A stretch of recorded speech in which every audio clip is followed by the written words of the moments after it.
যুক্তরাষ্ট্র ইসরায়েলের বিরুদ্ধে কি নতুন যুদ্ধের কাউন্টডাউন শুরু করল ইরান? সম্ভাব্য এই যুদ্ধের ময়দানে কোন নতুন চমক দেখাতে চলেছে ইরান? ইহুদিবাদীদের বিরুদ্ধে সাম্প্রতিক যুদ্ধেই ১০০ দফায় হামলা চালিয়েছে ইরানের সামরিক বাহিনী। সেই হামলাগুলোতে শত শত ব্যালিস্টিক ও হাইপারসনিক মিসাইল ছুড়েছে তেহরান, কিন্তু তাতেও শেষ হয়নি ইরানের শক্তিশালী মিসাইলের ভান্ডার। এরই মধ্যে ইরানের সামরিক বাহিনী জানিয়েছে মার্কিনীদের নতুন লক্ষ্যবস্তুগুলোর তালিকা এখন তেহরানের কাছেই রয়েছে। তাহলে কি সেই তালিকা ধরেই এবার হামলা চালাতে যাচ্ছে ইরান? সাম্প্রতিক যুদ্ধে ইরানের তীব্র প্রতিরোধমূলক হামলার মুখে ব্যাপক হিমশিম অবস্থায় পড়েছিল যুক্তরাষ্ট্র ও ইসরায়েল। এমনকি আন্তর্জাতিক বিশ্লেষকরা বলছেন সেই যুদ্ধে এক প্রকার পরাজিত হয়েছে ইহুদিবাদীরা। যুদ্ধের ময়দানে চূড়ান্তভাবে শান্তি ফেরানোর লক্ষ্যে কূটনৈতিক পদক্ষেপ বজায় রেখে আসছিল মার্কিন প্রশাসন ও ইরান, কিন্তু পারমাণবিক ও ক্ষেপণাস্ত্র ইস্যুতে মার্কিন প্রেসিডেন্ট ডোনাল্ড ট্রাম্পের দেওয়া দাবিকে মানতে একেবারেই নারাজ তেহরান। কারণ এসব কর্মসূচি থেকে ইরানকে পুরোপুরি বের হয়ে আসার আহ্বান জানিয়েছেন ট্রাম্প। অন্যথায় হরমুজ প্রণালীতে অবরোধ বজায় রাখা সহ ইরানে স্থল অভিযান চালানোর হুমকি দিয়েছেন মার্কিন শাসক। তবে ট্রাম্পের হুমকি ইরানের কাছে যেন একটি পানসে বিষয় হয়ে দাঁড়িয়েছে। এমনকি যুক্তরাষ্ট্রের শাসকের এসব হুমকির মধ্যেই ইরান সেরেছে নতুন মিসাইল তৈরির কাজ। সাময়িক এই যুদ্ধবিরতির মাঝে ইরানের সর্বোচ্চ প্রতিরক্ষা বাহিনী IRGC তৈরি করে ফেলেছে নতুন শত শত ব্যালিস্টিক মিসাইল ও আত্মঘাতী ড্রোন। তাহলে কি এসব ক্ষেপণাস্ত্রই এবার ইহুদিবাদীদের জন্য কাল হয়ে দাঁড়াবে? যুদ্ধ পুনরায় শুরু হলে পুরোপুরি প্রস্তুত ইরান। দেশটির সামরিক সূত্রগুলোর বরাতে ২১ এপ্রিল এক প্রতিবেদনে ইরানের রাষ্ট্রীয় সম্প্রচার মাধ্যম প্রেস টিভি জানিয়েছে যে ইরানের যুদ্ধের ময়দানে শত্রুদের নতুন চমক দেখাবে IRGC। সে উদ্দেশ্যে যুক্তরাষ্ট্র ইসরায়েলের সামরিক গতিবিধি এবং লক্ষ্যবস্তুর নতুন একটি তালিকাও করেছে তেহরান। ইহুদিবাদীদের জন্য নরক তৈরি করতে প্রস্তুত IRGC।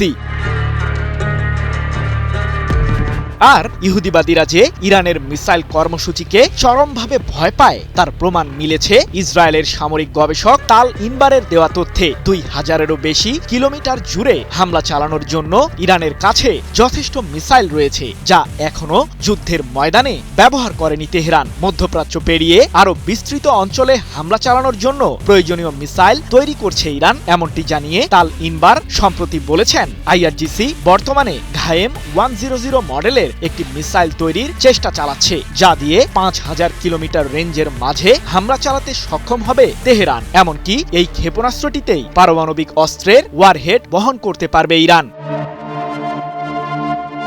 তাহলে কি ইরানের কাছে চলে এসেছে পারমাণবিক অস্ত্র? ইরানের পারমাণবিক কার্যক্রমকে ঘিরে পশ্চিমাদের অভিযোগ নতুন কোনো ঘটনা নয়। যদিও ইরান বহুবার জানিয়েছে যে পারমাণবিক অস্ত্র তৈরির কোনো পরিকল্পনা নেই দেশটির। তাদের এই কর্মসূচি কেবলমাত্র বেসামরিক খাতের উন্নয়নের জন্য এগিয়ে নেওয়া হচ্ছে। মাত্র ৭ সপ্তাহ, কিন্তু এই অল্প সময়ের যুদ্ধই কি যুক্তরাষ্ট্রের সামরিক শক্তির ভিত নড়বড়ে করে দিল? নতুন এক বিশ্লেষণ বলছে হ্যাঁ, একেবারে সেটাই ঘটেছে ইরান যুক্তরাষ্ট্র সংঘাতে। বিশ্ব মোড়ল খ্যাত যুক্তরাষ্ট্রের প্রবল ক্ষমতা আর অহংকার মোটে ৭ সপ্তাহের যুদ্ধে ইরানের সামনে মুখ থুবড়ে পড়েছে। Center for strategic and international স্টাডিজের সাম্প্রতিক প্রতিবেদনে উঠে এসেছে এই চমকে দেয়া তথ্য। ইরানের সঙ্গে সংঘাতে যুক্তরাষ্ট্র তার প্রেসিশন স্ট্রাইক ক্ষেপণাস্ত্রের অন্তত ৪৫% খরচ করে ফেলেছে। শুধু তাই নয়, ব্যালিস্টিক ক্ষেপণাস্ত্র ঠেকানোর জন্য ব্যবহৃত থার্ড সিস্টেমের প্রায় অর্ধেকই শেষ। প্যাট্রিয়ট মিসাইল সেখানেও প্রায় ৫০% ব্যবহার হয়ে গেছে। শুধু সংখ্যা নয়, এক একটি হিসেব যেন যুক্তরাষ্ট্রের জন্য এক একটি সতর্ক বার্তা। কারণ যুদ্ধ এখনো শেষ হয়নি, কিন্তু অস্ত্রের ভান্ডার দ্রুত ফুরিয়ে যাচ্ছে। আর নতুন করে এই মজুদ পূরণ করতে লাগতে পারে ৩ থেকে ৫ বছর। ভাবুন, আজ যদি নতুন কোনো বড় সংঘাত শুরু হয়, তখন যুক্তরাষ্ট্রের কি হবে? বিশ্লেষকদের মতে স্বল্প মেয়াদে যুক্তরাষ্ট্র হয়তো ইরানের বিরুদ্ধে অভিযান চালিয়ে যেতে পারবে, কিন্তু বড় প্রশ্নটা অন্য জায়গায়। চীনের মতো শক্তিশালী প্রতিপক্ষের বিরুদ্ধে কি এই মজুদ যথেষ্ট? কারণ ইরান কিন্তু একা নয়, তার পেছনে ছায়ার মতো আছে চীন ও রাশিয়া। তাই মধ্যপ্রাচ্যে যুদ্ধ চালিয়ে যে ভরাডুবির সম্মুখীন ট্রাম্পের বাহিনী, তা আর বলার অপেক্ষা রাখে না। এই যুদ্ধের প্রভাব শুধু মধ্যপ্রাচ্যে সীমাবদ্ধ নেই। পশ্চিম প্রশান্ত মহাসাগরীয় অঞ্চলেও তৈরি হয়েছে এক নতুন দুর্বলতা। যেখানে আগে ছিল শক্তিশালী উপস্থিতি, এখন সেখানে দেখা যাচ্ছে সম্ভাব্য ফাঁক। অবসরপ্রাপ্ত মার্কিন মেরিন কর্নেল মার্ক ক্যানসিয়ান বলছেন, এই উচ্চ মাত্রার গোলাবারুদ ব্যয় যুক্তরাষ্ট্রকে কয়েক বছরের জন্য একটি ঝুঁকিপূর্ণ অবস্থায় ফেলেছে। মজুদ পুনরুদ্ধার করতে 1 থেকে 4 বছর, আর পুরোপুরি আগের অবস্থায় ফিরতে লাগতে পারে আরও সময়। এদিকে শুধু থার্ড বা প্যাট্রিয়টই নয়, টমাহক ক্ষেপণাস্ত্রের প্রায় 30%, joint air to surface stand off মিসাইলের 20%-এর বেশি, এমনকি SM-3 ও SM-6 এর প্রায় 20% ইতোমধ্যে ব্যবহার হয়ে গেছে। তবে পেন্টাগন বলছে ভিন্ন কথা। তাদের দাবি, প্রয়োজন হলে যে কোনো সময় যে কোনো স্থানে অভিযান চালানোর মতো সক্ষমতা এখনো তাদের হাতে আছে। কিন্তু বাস্তবতা কি এতটা সহজ? ডোনাল্ড ট্রাম্প দাবি করেছিলেন অস্ত্রের কোনো ঘাটতি নেই, অথচ একই সঙ্গে তিনি ক্ষেপণাস্ত্র উৎপাদনের জন্য অতিরিক্ত অর্থায়নও চাইছেন। ট্রাম্পের এই দ্বিমুখী স্বভাবও মার্কিনীদের জন্য সম্ভাব্য দুর্গতি ডেকে আনছে। যুদ্ধের আগেই জেনারেল ড্যান কেইন সহ শীর্ষ সামরিক কর্মকর্তারা সতর্ক করেছিলেন দীর্ঘ সংঘাত মজুদের ওপর চাপ ফেলবে, বিশেষ করে যখন একই সময়ে ইউক্রেন ও ইসরায়েলকেও সহায়তা দেয়া হচ্ছে। আজ সেই আশঙ্কাই যেন বাস্তব হয়ে উঠেছে। টানা 2 সপ্তাহ যুদ্ধবিরতির পর্ব শেষ না হতেই যুদ্ধবিরতির মেয়াদ বাড়ানোর ঘোষণা দিলেন মার্কিন প্রেসিডেন্ট ডোনাল্ড ট্রাম্প। এবার আর কোনো বাধা ধরা সময়সীমার রেখাই টানলেন না মার্কিন প্রেসিডেন্ট। আলোচনা শেষ না হওয়া পর্যন্ত অনির্দিষ্টকালের জন্য যুদ্ধবিরতির ঘোষণা দিয়েছেন তিনি। এদিকে ইরান থেকেও যুদ্ধবিরতির মেয়াদ বাড়ানোর কোনো অনুরোধ আসেনি। তবে ট্রাম্পের নিজে থেকে যুদ্ধবিরতির মেয়াদ অনির্দিষ্টকালের জন্য বাড়ানোর কি অর্থ দাঁড়ালো? যুক্তরাষ্ট্র কি ইরানের সঙ্গে আর কোনোভাবেই যুদ্ধে জড়াতে চাইছে না? টানা 40 দিনের রক্তক্ষয়ী ও ধ্বংসাত্মক সংঘাতের পর 2 সপ্তাহের যুদ্ধবিরতির মেয়াদ শেষ হতে চলেছিল বুধবার। তবে বুধবার আসার আগেই মঙ্গলবার সামাজিক যোগাযোগ মাধ্যমে করা এক পোস্টে অনির্দিষ্টকালের জন্য যুদ্ধবিরতির ঘোষণা করেন মার্কিন প্রেসিডেন্ট ডোনাল্ড ট্রাম্প। যদিও পোস্টে তিনি পাকিস্তানের অনুরোধে যুদ্ধবিরতির মেয়াদ বাড়ানোর কথা জানান, তবে বিশেষজ্ঞরা বলছেন ভিন্ন কথা। বিভিন্ন আন্তর্জাতিক সূত্রের বরাতে জানা যায়, যুদ্ধবিরতির মেয়াদ বাড়াতে কোনো অনুরোধ করেনি ইরান। এমনকি যুদ্ধবিরতির শেষ দিনেও কোনো ধরনের আলোচনায় বসতেও রাজি হয়নি দেশটি। বিশেষজ্ঞরা বলছেন, ইরানের অটল মনোবলের কাছে শেষ পর্যন্ত পরাজিত হয়েছেন মার্কিন প্রেসিডেন্ট, আর তাই পাকিস্তানের অনুরোধের নাটক সাজিয়ে নিজে থেকেই যুদ্ধবিরতির মেয়াদ বাড়িয়েছেন ডোনাল্ড ট্রাম্প। এর কারণ হিসেবে বিশেষজ্ঞরা বলছেন, ইরানের বিরুদ্ধে যুদ্ধে ট্রাম্প আসলে হেরে গেছেন। যুদ্ধের সময়ে সম্ভাব্য সব বিকল্প পরীক্ষা করে এবং প্রয়োগ করে দেখেছেন ট্রাম্প। ট্রাম্প জানেন ইরানের বিরুদ্ধে যুদ্ধের মাধ্যমে তিনি কিছুই অর্জন করতে পারবেন না, আর তাই যুদ্ধ থেকে বেরিয়ে আসাকেই নিজের জন্য সর্বোত্তম উপায় বলে মনে করছেন তিনি। বিশেষজ্ঞরা আরও বলছেন যে ট্রাম্প যদি নির্বোধের মতো যুদ্ধ চালিয়েও যান, তবুও তিনি কিছুই অর্জন করতে পারবেন না। ইরানের বিরুদ্ধে টানা 40 দিন যুদ্ধ করেও ট্রাম্প আসলে সেভাবে বিশেষ কিছুই অর্জন করতে পারেনি। কিছু অবকাঠামো ধ্বংস কিংবা দেশটির শীর্ষ নেতৃত্বের বেশ কিছু নেতাকে হত্যা করা ছাড়া যুক্তরাষ্ট্র আসলে কোনো লক্ষ্যই অর্জন করতে পারেনি। উল্টো দেশটি মধ্যপ্রাচ্যে তার সামরিক ঘাঁটি থেকে শুরু করে মূল্যবান সামরিক সরঞ্জাম, সেনা প্রাণহানি এবং বিপুল আর্থিক ব্যয়ের সম্মুখীন হয়েছে। এর বিপরীতে ইরান রাজনৈতিক, সামরিক ও কৌশলগতভাবে আগের চেয়েও শক্তিশালী অবস্থানে পৌঁছেছে, আর এ কারণে যুদ্ধ থেকে বেরিয়ে যাওয়ার পথ খুঁজছে মার্কিন যুক্তরাষ্ট্র। তবে যুক্তরাষ্ট্র চাইলেও দেশটিকে আর এককভাবে বেরোনোর পথ দিচ্ছে না ইরান। ইরানের মতে, ঘুঘু দেখেছ, ফাঁদ তো দেখোনি। যুক্তরাষ্ট্রকে এতদিন ঘুঘু দেখিয়েছে ইরান, এবার ফাঁদ দেখাবে তারা। যুক্তরাষ্ট্রের পাতা জালে যুক্তরাষ্ট্রকেই আষ্টেপৃষ্ঠে বাঁধতে চলেছে ইরান। ইতিমধ্যে যুদ্ধের মাধ্যমে ইতিহাসের সবচেয়ে শক্তিশালী অবস্থানে পৌঁছেছে ইরান, আর এবার যুক্তরাষ্ট্রকে ফাঁদে ফেলে হরমুজের উপর নিয়ন্ত্রণ প্রতিষ্ঠা, দেশটির উপর পুনরায় সামরিক আগ্রাসন না শুরুর নিশ্চয়তা এবং সামরিক ও অর্থনৈতিক সক্ষমতা বৃদ্ধিতে কোনোরূপ বাধা না দেওয়ার প্রতিশ্রুতিসহ নানা বিষয়ে সমর্থন আদায় করার চেষ্টা করবে ইরান। সব মিলিয়ে ইরানের বিরুদ্ধে যুদ্ধ করতে এসে উভয় সংকটে পড়েছে মার্কিন যুক্তরাষ্ট্র।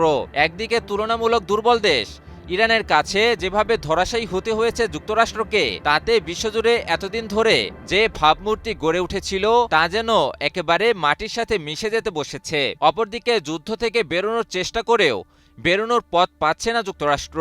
আর এ কারণেই নানাভাবে কথার মায়াজালে স্বভাবসুলভ প্রতারণার আশ্রয় নিয়েই যাচ্ছে মার্কিন যুক্তরাষ্ট্র।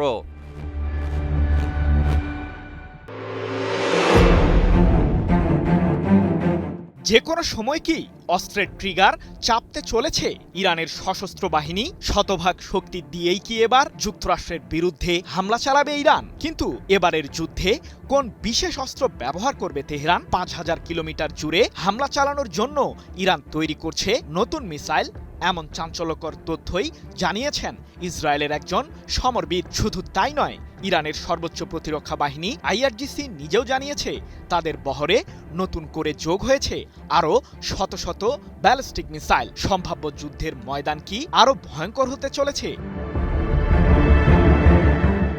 সাম্প্রতিক যুদ্ধের পর মার্কিন প্রেসিডেন্ট ডোনাল্ড ট্রাম্প সহ তার প্রশাসনের একাধিক ব্যক্তি দাবি করেছিলেন যে ইরানের বেশিরভাগ ক্ষেপণাস্ত্র কেন্দ্র যুক্তরাষ্ট্র ইসরায়েলের সম্মিলিত হামলায় ধ্বংস হয়েছে। তবে মার্কিনীদের এই দাবিকে ভুল প্রমাণিত করেছেন তাদেরই বন্ধুরাষ্ট্র ইসরায়েলের সামরিক গবেষক তাল ইনবার।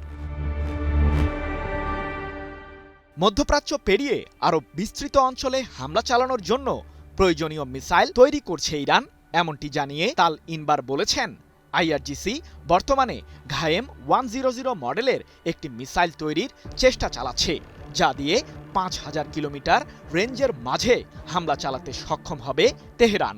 এমনকি এই ক্ষেপণাস্ত্রটিতেই পারমাণবিক অস্ত্রের ওয়ারহেড বহন করতে পারবে ইরান। যুক্তরাষ্ট্র ইসরায়েলের আতঙ্কের মাত্রা আরও বাড়িয়ে দিয়েছে ইরানের সশস্ত্র বাহিনী, কারণ মার্কিন প্রেসিডেন্ট ট্রাম্প একতরফাভাবেই ইরানের বিরুদ্ধে অনির্দিষ্টকালের জন্য যুদ্ধবিরতি ঘোষণা করেছেন। তবে তার সেই দাবিকেই সামরিক উপায়ে জবাব দিয়েছে তেহরান। শতভাগ প্রস্তুত রয়েছে ইরানের সশস্ত্র বাহিনী, এমনটি জানিয়ে IRGCর বিশেষ ইউনিট খাতামাল আনবিয়ার কেন্দ্রীয় সদর দপ্তর এক বিবৃতিতে বলেছে, আমাদের আঙুল অস্ত্রের ট্রিগারেই রয়েছে। ইহুদিবাদীরা পুনরায় ইরানের বিরুদ্ধে আগ্রাসনের পায়তারা করলে আমরাও পূর্ব নির্ধারিত তালিকা অনুযায়ী যুক্তরাষ্ট্র ইসরায়েলের গুরুত্বপূর্ণ সামরিক স্থাপনাগুলোতে কঠোর হামলা চালাবো। 22 এপ্রিল এক প্রতিবেদনে বিষয়টি নিশ্চিত করেছে ইরান ভিত্তিক সংবাদ মাধ্যম মেহের নিউজ এজেন্সি। কিন্তু ইরানের কাছে কি এমন গুরুত্বপূর্ণ অস্ত্র আছে যা দিয়ে পূর্বের চেয়েও বেশি মাত্রায় হামলা চালাতে পারবে দেশটির সশস্ত্র বাহিনী? যুক্তরাষ্ট্র ইসরায়েলের বিরুদ্ধে সাম্প্রতিক যুদ্ধবিরতির মাঝেই IRGC তৈরি করে ফেলেছে শত শত ব্যালিস্টিক মিসাইল ও আত্মঘাতী ড্রোন, যেগুলো দিয়েই মূলত নতুন যুদ্ধের ময়দানে ঝাঁপিয়ে পড়ার শপথ নিয়েছে ইরানের সশস্ত্র বাহিনী। আর ইহুদিবাদীদের মাঝে ভয় ধরিয়ে দিতে ক্ষেপণাস্ত্রের সেই বহরের বেশ কিছু ভিডিও ফুটেজও প্রকাশ করেছে তেহরান। তবে ঠিক কোন জায়গায় মোতায়েন আছে ইরানের নতুন এই ক্ষেপণাস্ত্রগুলো সে সম্পর্কে খোলাসা করেনি দেশটি। যদিও বিশ্লেষকদের ধারণা ইরানের কাছে থাকা ভূগর্ভস্থ মিসাইল সিটিগুলোতেই মোতায়েন আছে দেশটির শক্তিশালী নতুন এই অস্ত্রগুলো। ইরানের পারমাণবিক কার্যক্রমে কি এবার সরাসরি নাক গলাতে চলেছে চীন সরকার? ইরানের বিরুদ্ধে যুক্তরাষ্ট্র ইসরায়েলের সাম্প্রতিক যুদ্ধে বেশ সরব অবস্থানে দেখা গেছে চীনকে। বিশেষ করে পশ্চিমারা অভিযোগ তোলে যে যুদ্ধের ময়দানে ইরানের শক্তি বৃদ্ধিতে দেশটির কাছে গুরুত্বপূর্ণ সামরিক রসদ সরবরাহ করছে চীন। এমনকি ইরানের পারমাণবিক কেন্দ্রগুলোকে লক্ষ্য করে ইহুদিবাদীদের চালানো হামলারও তীব্র প্রতিবাদ জানায় বেইজিং। তাহলে এবার কি করতে চলেছে চীন? প্রশ্ন হলো, ইরানের পারমাণবিক ইস্যুতে দেশটিকে কোন ধরনের সহযোগিতা করছে বেইজিং?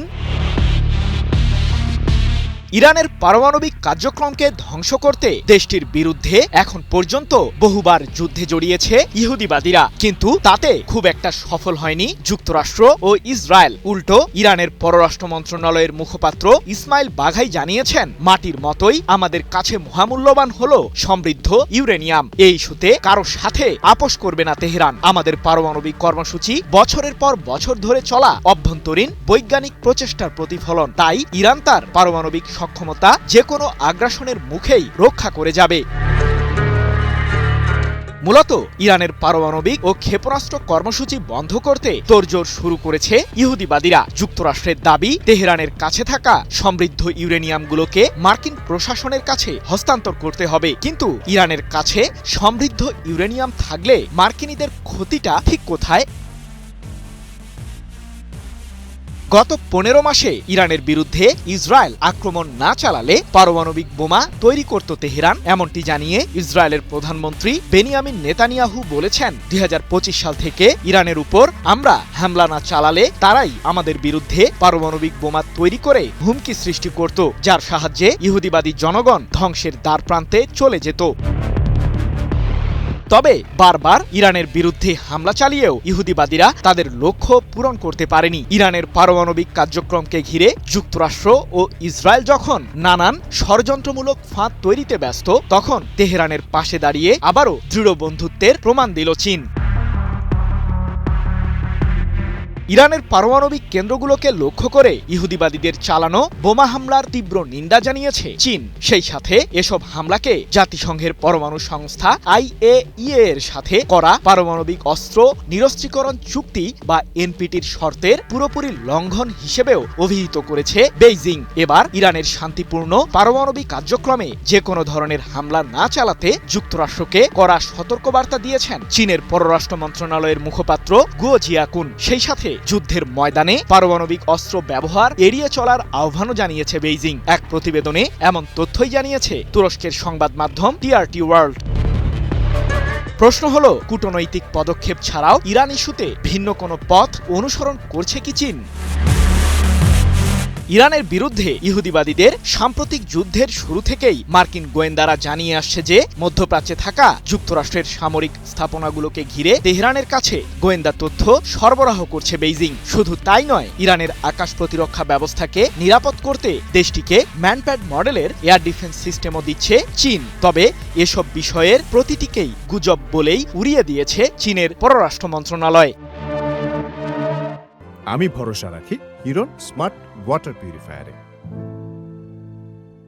যদিও বিশ্লেষকদের ধারণা, চীনের সাথে বেশ কিছু কৌশলগত চুক্তি রয়েছে ইরানের, যার মাঝে 2021 সালে করা 25 বছর মেয়াদী একটি চুক্তির মাধ্যমে ইরানের প্রতিরক্ষা খাতকে শক্তিশালী করার অঙ্গীকার করেছে বেইজিং। এছাড়াও সাম্প্রতিক সময়ে চীনের নৌবাহিনীর সাথে বেশ কয়েকটি সামরিক মহড়াও ওমান উপসাগরে সেরেছে ইরান। ফের যুদ্ধে জড়ালে বড় বিপদে পড়বে যুক্তরাষ্ট্র, এমন সতর্কবার্তা এখন শুধু বিশ্লেষকদের নয়, বরং উঠে আসছে খোদ মার্কিন প্রতিরক্ষা মহল থেকেই। প্রশ্ন হচ্ছে, বিশ্ব সেরা সামরিক শক্তির কি হলো? কেন এতটা চাপের মুখে যুক্তরাষ্ট্র? পেন্টাগনের সাম্প্রতিক অভ্যন্তরীণ মূল্যায়ন বলছে, ইরানের সঙ্গে টানা কয়েক সপ্তাহের সংঘাতে যুক্তরাষ্ট্রের অস্ত্র ভাণ্ডারে উল্লেখযোগ্য চাপ তৈরি হয়েছে। ক্ষেপণাস্ত্রের মজুদ কমে গেছে, আর নতুন করে যুদ্ধ শুরু হলে তা দ্রুত পূরণ করা কঠিন হয়ে পড়বে। যুক্তরাষ্ট্র ভিত্তিক গণমাধ্যম CNN এর প্রতিবেদনে বলা হয়েছে, এই যুদ্ধে যুক্তরাষ্ট্র অন্তত 45% স্ট্রাইক মিসাইল ব্যবহার করেছে। শুধু তাই নয়, আধুনিক প্রতিরক্ষা ব্যবস্থার বড় অংশও ইতোমধ্যে খরচ হয়ে গেছে, যার মধ্যে রয়েছে থার্ড এবং প্যাট্রিয়ট ইন্টারসেপ্টর মিসাইলের প্রায় অর্ধেক। এই চিত্র আরও পরিষ্কার করেছে centre for strategic and international studies. তাদের বিশ্লেষণ বলছে, দীর্ঘমেয়াদী কোনো সংঘাতে জড়িয়ে পড়লে যুক্তরাষ্ট্রের জন্য বড় ঝুঁকি তৈরি হতে পারে, বিশেষ করে যদি একই সময়ে একাধিক শক্তিশালী প্রতিপক্ষ সামনে আসে। সবচেয়ে উদ্বেগজনক তথ্যটি এখানেই। নতুন করে এই অস্ত্রভাণ্ডার পূরণ করতে যুক্তরাষ্ট্রের সময় লাগতে পারে 3 থেকে 5 বছর। অর্থাৎ এখনই যদি আরেকটি বড় যুদ্ধ শুরু হয়, তাহলে তার সামাল দেয়া কঠিন হয়ে উঠতে পারে। তবে এখানেই শেষ নয়। বিশ্লেষণে বলা হয়েছে, যুক্তরাষ্ট্র তাদের টমাহক, জয়েন্ট ইয়ার 2 সারফেস মিসাইল, এমনকি SM-3 এবং SM-6 এর মতো গুরুত্বপূর্ণ অস্ত্রেরও বড় অংশ ব্যবহার করে ফেলেছে। এগুলোই মূলত আধুনিক যুদ্ধে যুক্তরাষ্ট্রের শক্তির ভিত্তি। এই পরিস্থিতিতে প্রশ্ন উঠছে, সরাসরি শক্তিশালী প্রতিপক্ষ চীন বা রাশিয়ার সঙ্গে সংঘাতে জড়ালে কি হবে মার্কিন যুক্তরাষ্ট্রের? বিশ্লেষকদের মতে সেই সক্ষমতা এখন আগের মতো শক্তিশালী নেই। বিশেষ করে পশ্চিম প্রশান্ত মহাসাগরীয় অঞ্চলে যুক্তরাষ্ট্র কিছুটা দুর্বল অবস্থানে চলে গেছে। তবুও আশ্বস্ত করার চেষ্টা চলছে। ডোনাল্ড ট্রাম্প দাবি করেছেন যুক্তরাষ্ট্র কোনো অস্ত্র সংকটে ভুগছে না। তার ভাষায় যে কোনো সময় যে কোনো স্থানে অভিযান চালানোর মতো পূর্ণ সক্ষমতা এখনো মার্কিন বাহিনীর হাতে রয়েছে। কিন্তু বাস্তবতা কি বলছে? শীর্ষ সামরিক কর্মকর্তারা আগেই সতর্ক করেছিলেন দীর্ঘস্থায়ী যুদ্ধ অস্ত্র মজুদের ওপর চাপ ফেলবে, বিশেষ করে যখন একই সঙ্গে ইসরায়েল এবং ইউক্রেনের মতো মিত্রদেরও সহায়তা দিতে হচ্ছে। কি বুঝলেন ভাই? অনলি যেটাই চাই। এখন সেই আশঙ্কাই যেন বাস্তবে রূপ নিচ্ছে। আর তাই অনেকের ধারণা যুদ্ধবিরতি বাড়ানোর সিদ্ধান্ত শুধু কূটনৈতিক নয়, বরং কৌশলগত। নিজেদের দুর্বলতা প্রকাশ না করেই সময় নেওয়ার চেষ্টা করছে যুক্তরাষ্ট্র।